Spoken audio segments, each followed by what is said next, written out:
To understand Iran's economic crisis today, you cannot start with numbers or inflation charts. You must start in 1979 in the heat, dust, and revolutionary fervor of Tehran. The Shah, a Western-backed monarch, has fled. In his place, a new system is being born. The Islamic Republic led by the stern, uncompromising figure of Ayatollah Ruhollah Khomeini. This was not merely a change of government, it was a fundamental rewiring of the nation's purpose. Under the Shah, Iran's priority for better or worse was modernization and alignment with the West, a strategy funded by oil wealth. The 1979 revolution explicitly rejected that path. Its new priority was ideological purity, sovereignty, and resistance against Western, particularly American, influence. This was the foundational bargain. Economic efficiency and global integration would be sacrificed, if necessary, for revolutionary and religious ideals. The first major test of this bargain came almost immediately. In November 1979, revolutionary students stormed the US Embassy in Tehran, taking 52 Americans hostage for 444 days. The new regime, rather than distancing itself, embraced the act as a definitive break from the Great Satan. The world reacted swiftly. The United States, under President Jimmy Carter, froze billions of dollars of Iranian assets and imposed the first of what would become a labyrinth of sanctions. This was the instant birth of Iran's economic isolation. But more importantly, the hostage crisis set a pattern that would repeat for decades. It established that confrontation with the West was not just a foreign policy stance, it was a core pillar of the Republic's identity. Every subsequent economic decision, from who to trade with to how to spend the national wealth, would be filtered through this lens of resistance. The state's institutions were built not for market competition, but for ideological endurance. A parallel economic structure began to form, centered around powerful, opaque foundations called bonyads. These entities, controlled by religious and military elites, took over assets from the Shah's regime and the private sector. They operated outside the normal rules of commerce, accountable not to shareholders or market forces, but to the revolutionary establishment. This created a system where political loyalty often mattered more than economic merit, where a well-connected insider could thrive while an independent entrepreneur faced endless obstacles. In the heady days of 1979, the promise was freedom and self-determination. The unspoken cost, the trap that was being set, was an economy permanently secondary to politics, an engine designed not for growth but for survival in a hostile world. The revolution traded the Shah's vision of a Western-style economic powerhouse for something different, a fortress. And in 1980, that fortress would come under a direct, brutal assault that would cement its isolation and drain its wealth for a generation. If 1979 built the ideological fortress, the 1980s poured the concrete, mixed with the blood of a generation. Just 1 year after the revolution, in September 1980, Saddam Hussein's Iraq invaded Iran. The goal was to exploit the post-revolutionary chaos and seize territory. What followed was not a swift conflict, but an 8-year nightmare of attrition. A Middle Eastern version of World War I's trench warfare. This war, known in Iran as the Sacred Defense, became the defining trauma of the new republic and the single greatest destroyer of its economic potential. The human cost was staggering. Hundreds of thousands of young Iranian men were killed or maimed. The financial cost was catastrophic.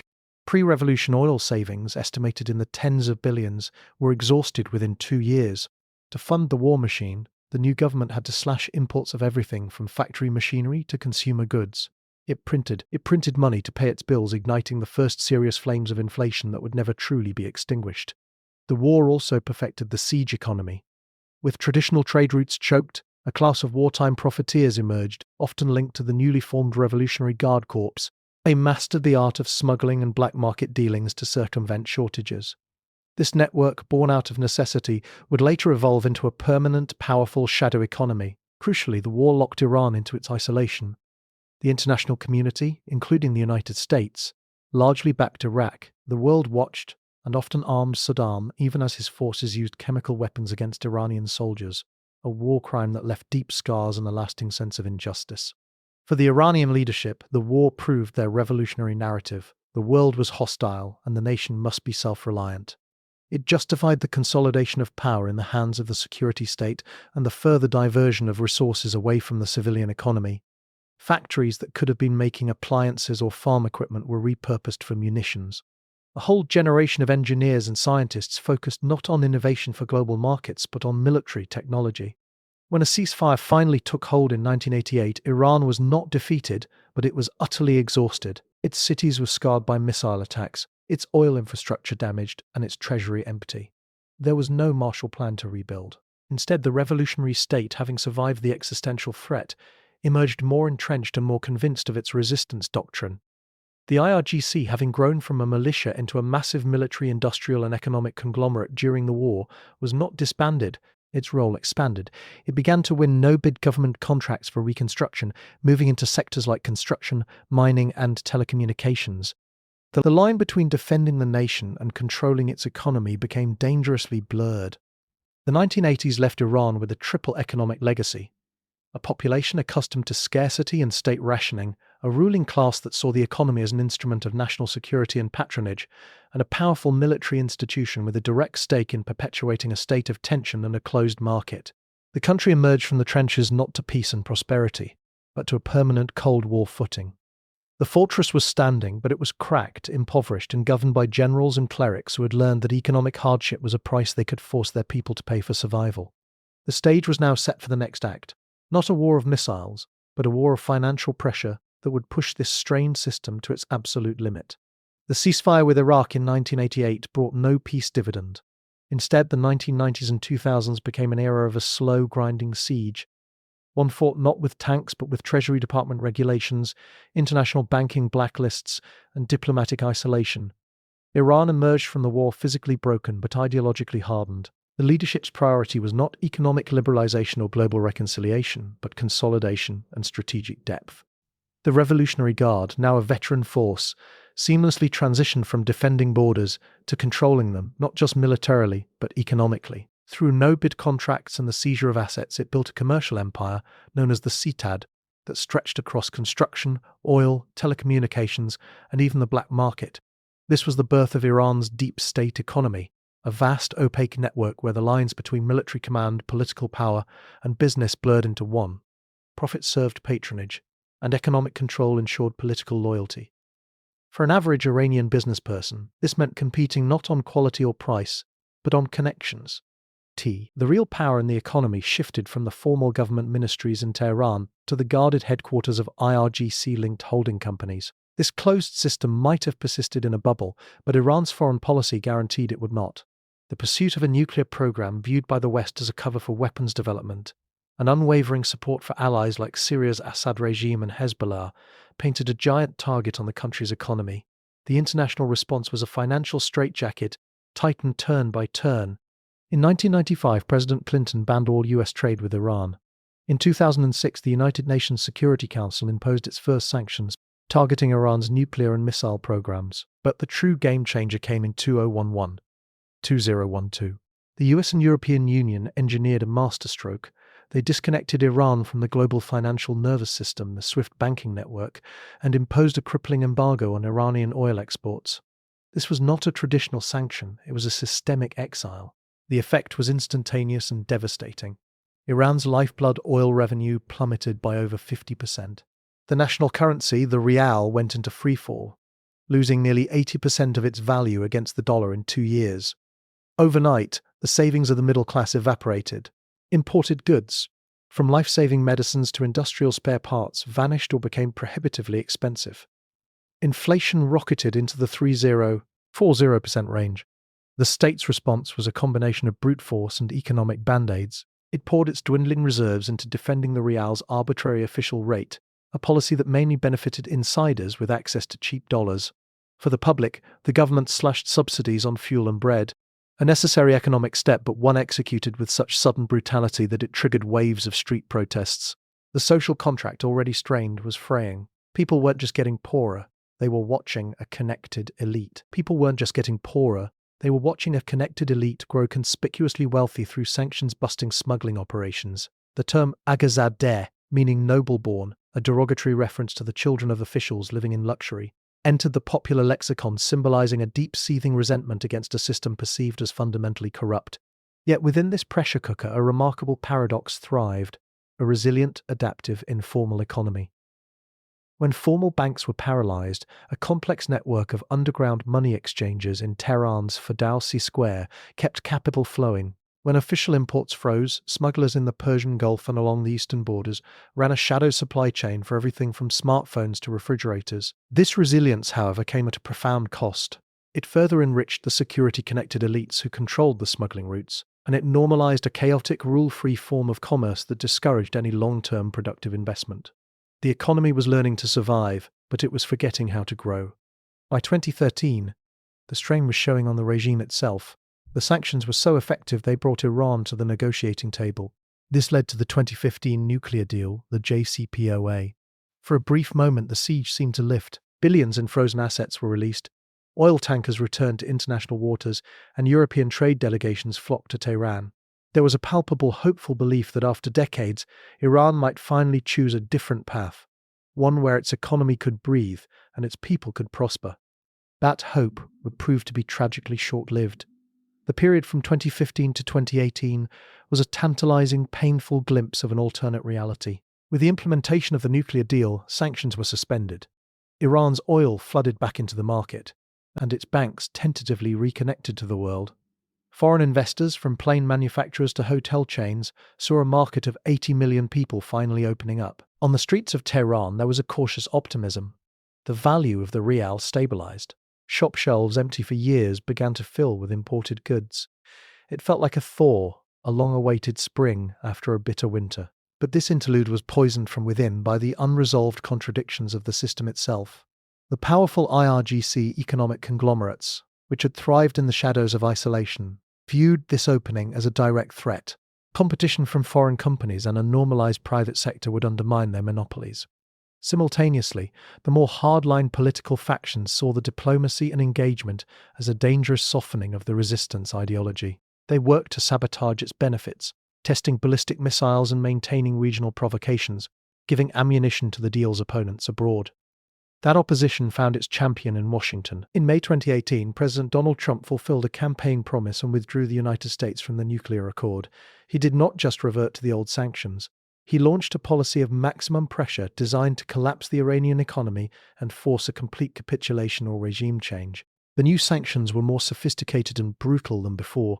They targeted not just Iran's oil, but any company in any country that dared to trade with it. They placed the Revolutionary Guard on a foreign terrorist list, creating legal peril for anyone doing business with vast segments of the Iranian economy. This was total financial warfare. The effect was catastrophic and swift. Oil exports, which had climbed back to nearly 2.5 million barrels per day, crashed to under 500,000.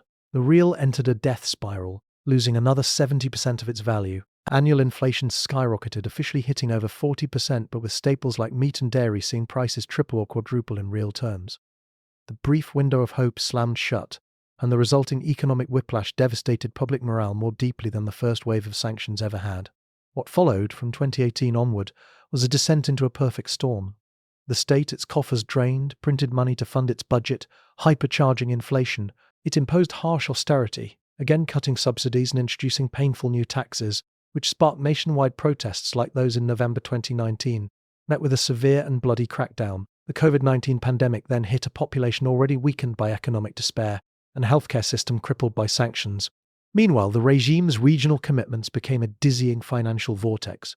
The cost of propping up the Assad regime in Syria, funding Hezbollah and supporting Houthi rebels in Yemen, policies defended as essential for strategic depth, was estimated to drain tens of billions of dollars annually from an economy on its knees. This external spending, while people at home struggled to afford bread, became a source of immense fury. The timeline you provided shows the culmination, a shift from proxy conflict to direct, dangerous confrontation. The assassination of IRGC General Qasem Soleimani in 2020, the bombing of Iran's embassy in Damascus in 2024, and the direct, albeit limited, war with Israel in 2025 were not just security incidents. Each one sent the currency tumbling further, scared away any remaining foreign interest, and forced the government to divert ever more scarce resources to military and defense spending.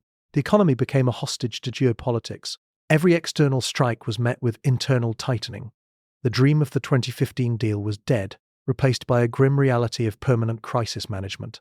The system had optimized itself for R, but in doing so it had rendered a normal functioning economy impossible. The final blows were not a single event, but the relentless piling on of pressure until the structure buckled. By 2025, Iran was not in a recession. It was in a managed state of economic collapse, where the primary goal of policy was no longer development or growth, but simply preventing total disintegration and maintaining control.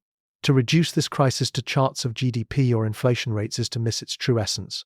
The real story is written in the lives of ordinary Iranians. It is the story of a brilliant young software engineer, educated at one of Iran's prestigious universities, who packs a single suitcase to emigrate, joining a brain drain that has cost the country millions of its best and brightest. It is the story of a middle-class family in Tehran that over a decade sells its inherited jewelry, then its second car, and finally downgrades its apartment to make ends meet, watching a lifetime of built-up security evaporate. It is the story of factory workers in Isfahan, unpaid for months, holding empty payslips in protest that are dispersed with force. The human cost is measured in the despair of university graduates facing 50% unemployment, in the anguish of parents skipping meals so their children can eat, and in the quiet humiliation of a proud people standing in line for government-subsidized rationed chicken. The state's narrative of resistance economy and enduring hardship for a noble cause rings hollow to a generation that sees only stagnation and corruption. The chasm between the revolutionary ideology preached by the state and the daily lived reality of its citizens has never been wider. This is not just an economic failure, it is a crisis of legitimacy. The protests that erupt with grim regularity in 2009, 2017, 2019, 2022 are no longer just about gas prices or stolen elections. They are a fundamental rejection of the entire political and economic order, a scream of exhaustion from a population that feels it has borne the cost of its leadership's decisions for too long. So what comes next? The future hangs on a series of impossible choices. For the Iranian leadership, the path of the last 45 years, prioritizing geopolitical ambitions and ideological purity over economic well-being, has led to a dead end. Yet pivoting toward the West for economic relief would require concessions on its regional influence and security posture that the hardliners in power see as an existential surrender. It is a paralyzing dilemma. For the United States and its allies, the maximum pressure campaign has crippled Iran's economy, but has spectacularly failed to change its behavior or trigger a popular uprising that topples the regime. Instead, it has fortified the position of the most recalcitrant security forces and immiserated the very population it purportedly wants to help. The most likely path forward, therefore, is not a breakthrough, but a grim continuum, a managed decline. The state, through its control of the security apparatus and the shadowy economic networks of the IRGC, will likely maintain its grip, ensuring the system does not fully shatter. It will continue to sell oil through clandestine networks, support its regional allies, and suppress internal dissent. The economy will not collapse in a single dramatic event, but will continue to rot from within, a slow-motion erosion of potential, a perpetual state of crisis that becomes the new normal. The ingenuity and resilience of the Iranian people will be tested as never before, forced to navigate an ever-shrinking space for opportunity. The ultimate tragedy of Iran's economic crisis is that it is entirely man-made. It is not the result of a lack of resources, human capital, or intellect. Iran possesses all of these in abundance. It is the result of a series of deliberate political choices made over decades that subordinated the economic well-being of a nation to other goals. It is the story of how a fortress built to protect an idea can become a prison for the people living inside it. The walls, erected against external threats, have ended up stifling the very life they were meant to safeguard. Until that fundamental calculus changes, the slow, painful squeeze will continue, and the future will be written not in plans for prosperity, but in the daily struggle for dignity and survival. The story of Iran's economic crisis is not one of bad luck, or a simple case of external pressure. It is a chronicle of choices. The 1979 revolution established a state where ideology was prioritized above economic well-being. The devastating war with Iraq cemented a siege mentality and empowered the security forces within the economy. Decades of sanctions brought on by foreign policy isolated the nation. Yet it was the internal choice to meet this pressure with corruption, mismanagement, and the funneling of national wealth into military and regional ambitions that transformed isolation into collapse. The system built a powerful, opaque elite at the expense of the people. The result is a profound human tragedy, a talented population trapped in a managed state of economic decay. The 2015 nuclear deal proved that engagement could bring swift relief, but it also revealed the powerful domestic interests invested in permanent conflict and a closed economy. Its deliberate sabotage by hardliners in both Washington and Tehran closed the last clear exit from this path. Therefore, the central finding is this: Iran's economic crisis is a political crisis. It is the direct and inevitable outcome of a governing system that has, for 45 years, consistently chosen ideological and geopolitical goals over the prosperity of its people. The economy has been weaponized by foreign adversaries to force change, and by